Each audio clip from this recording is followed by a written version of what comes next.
ሰላም ሰላም ቤተሰብ እንዴት ናችሁ? አለሁ እኔ እግዚአብሔር ይመስገን በጣም ደህና ነኝ። አሁን ላይቭ ላይ ያለውኝ ምን ተፈጠረ መሰላችሁ? አካውንቴ ዘጋ።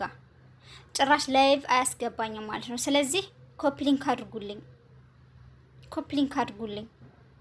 አካውንቴን ኮፒ ሊንክ አድርጉልኝ። 75 ጊዜና 105 ጊዜ ኮፒ ሊንክ አድርጉልኝ። ይሄን ብቻ አረዱኝ ማለት ነው። እየሰራው ነው። ስለዚህ ኮፒ ሊንክ አድርጉልኝ። እንደገና ደግሞ ድምጽ እኔ ያወሩኝ ልጆች የምስጋና ቪዲዮ ወይንም ደግሞ ቮይስ የላኩልኝ ልጆች ፕሮፋይላቸውን የምሸፍነው ወይንም ደግሞ ድምጻቸውን የምቀይረው እያውቄ ነው። እሺ ኤአይ ነው ምናምን የምትሉ ልጆች ደግሞ ማለት ነው ኤአይ ምንድነው ኤአይ? እኔ አላውቀውም ኤአይ። ስለዚህ ኤአይ ሳይሆን ድምጻቸውን የምቀይረው እዚሁ ቲክቶክ ላይ ነው ማለት ነው። ለምን ድምጻቸው እንዳይታወቅባቸው ስለምፈልግ። ምክንያቱም ድምጻቸው ታብ ከተፖሰተ በሺ ቤት ስለሚታይ ቪዲዮ አንድ ወይ ዘመዱ ወይ ደግሞ ራሱ ባልዮ ወይ ራሱ ባልዮ ድምጿን ሊለይ ይችላል ማለት ነው። ስለዚህ ምንድነው የማደርገው የምስጋና ቪዲዮ አላም ደግሞ ቮይስ ሲላክልኝ ድምጻቸውን ቀይሬ ፖስት ማድረግ ነው የኔ ስራ ማለት ነው። ስለዚህ ኤአይ ነው የምትሉ ልጆች ወይንም ደግሞ ምንድነው ግራ የገባችሁ ልጆች ምናምን የውሸት ነው ምናምን የምትሉ እንደዛ ነው። ከዚህ በኋላ እኔ ድምጻቸውን እየቀየርኩ ነው ፖስት የማደርገው ማለት ነው። እንደምታውቁትም ደግሞ እኔም ላይቭ ላይ ራሱ ድምጼ እንደዛ አይደለም። ስለዚህ ኤአይ ሳይሆን ትክክለኛ ድምጻቸው ነው እና እኔ ግን ያው ፖስት ሳደርግ ድምጻቸውን ስለምቀይር ፕሮፋይላቸውን ስለምሸፍን ነው። ማንነታቸው እንዲታወቅባቸው አልፈልግም። ምክንያቱም እንዳይታወቁ ስለምፈልግ። ለምን ወይ ባላቸው ወይ ደግሞ የባል ዘመድ ወይ ደግሞ በቃ የነሱ ቤተሰብ ምናምን ድምጻቸውን መለየት የለበትም ማለት ነው። ለዛ ነው እሺ። ስለዚህ ኤአይ ሳይሆን የራሳቸው ድምጻቸው ነው። የምስጋና ቪዲዮ በጣም ብዙ አለ። እኔ ትናንትና እንዳጋጣሚ ሳገኘው ግን ያው እንደዛ ይሄንን ፖስት አደረኩት እንጂ በጣም ብዙ አለ። ምክንያቱም ፖስት ላድርገው ካልኩኝ መስራት አልችልም ማለት ነው።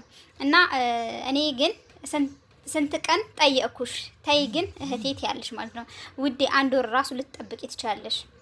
በትዕግስት ጠብቂ።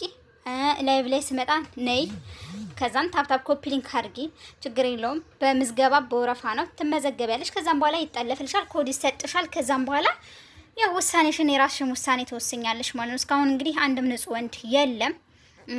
ግማሹም ልጅ እያላቸው እየመጡ አረብ ሀገር እያገቡ ነው። በነገራችን ላይ በዛው አጋጣሚ በአየር ላይ ኒካ የምታስሩ ሰዎች ማለት ነው እስኪ ባካችሁ ተው። ወንዶቹ ወልደው እናንተን ለልጅ ማሳደጊያ ሲያጡ ነው ኒካ የሚያስሩላችሁ።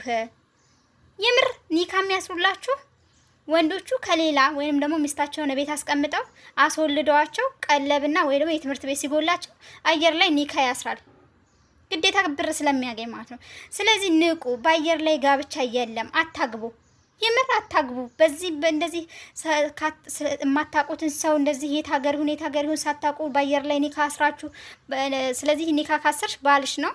ያው በእኛ ሳይሆን በእናንተ እምነት አንድ ሰው ኒካ ካሰረ ባልና ሚስት እንደማለት ነው። ስለዚህ ባልሽ ነው፣ የኒካ ባልሽ ነው። ምንድነው የምታደርጊው? ብር ትልኪለታለሽ ምናምን። የምር ዛሬ አሁን የጠለፍኩላህ ልጅ የስንት ዓመት ልጅ አለው። ስለዚህ ተው፣ በአየር ላይ ኒካ አትሰሩ። ከቻላችሁ አገር ቤት ገብታችሁ አግቡ፣ ውለዱ፣ የራሳችሁን ልጅ አሳድጉ። ነገ የማይጠቅማችሁን ልጅ በአየር ላይ ስልክ ብላችሁ አታግቡ። እሱ እንደሆነ የትምህርት ቤት ሲቸግረው ነው አንቺን የሚያገባሽ ማለት ነው። እዚህ ጋር ኒካ የሚያስርልሽ የትምህርት ቤት ሲቸግረው፣ ሚስቱ አርግዛ መውለጃ የገንፎ እህልና የአጥሚት እህል ማዘጋጃ ብር አጥታ ነው እንጂ ወዶ ፈቅዶ ወይንም ደግሞ አፍቅሮሽ አይደለም። ለፍቅር ሞቶልሽ ምናምን አይደለም። ስለዚህ ምንድነው የምታደርጉት? ኒካ በአየር ላይ ማድረግ ይቅርባችሁ። እኔ ለእህቶቼ የምመክረው ነገር ኒካ በአየር ላይ አታድርጉ። በአየር ላይ የምትጋቡ ሰዎች ኖርማሊ መጀናጀን ከሆነ ተጀናጀኙ። ሀገር ስትገቢ ማንነቱን አጣርተሽ አግቢው። ስልክ ግን አውሪው ከፈለግሽ ማለት ነው እንጂ እንደዚህ ትክክለኛ ሽማግሌ አስልከሽ ምናምን ኒካ አስረሽ እሱ እኮ ለአንቺ ቤተሰቦች ጋር እኮ የሚልከው እኮ እሱን የማያውቁትን ሰው ነው እኮ። በብርም ገዝቶ እኮ ይልካል። አንደኛው ምን እንዳደረገ ታውቃላችሁ? 3 ሽማግሌዎች ማለት ነው በ5 ሺህ ብር በ15 ሺህ ብር ገዝቶ ከየት ነው የላከው? ከወሎ የት ነበር ያሉት? ከወሎ የት ነው ብቻ ከወሎ ወዳ ነው ማለት ነው። የ6 ሰዓት መንገድ ነው እንደዛ ነው የሚያስኬደው በመኪና አሉ። ከወሎ እሷ ቤተሰቦች ጋር በ15 ሺህ ብር እንግዲህ ሰው ገዝቶ 3 ሰው። ከዛስ ምን አደረገ? ልጁ የሁለት ልጆች አባት ነው። እሱ ነካ ሚስቱ ያው ስለማሰራ ልጆቹን ማሳደጊያ ያው ስለሚፈልግ የአረብ ሀገርን ሴት ጠበሳ ኒካ ባየር ላይ ያሰራላት። ከዛን እሷ ግን ትቀልበዋለች። ደግነቱ 1 አመት ነው ገና። በ1 አመት ውስጥ ማለት የ6 ወር ደሞዝ ልካለታለች። እና ተው ተማሩ፣ ባየር ላይ ኒካ አትሰሩ። ማርያምን ኧረ ወይኔ ኧረ ወይኔ ኧረ ወይኔ።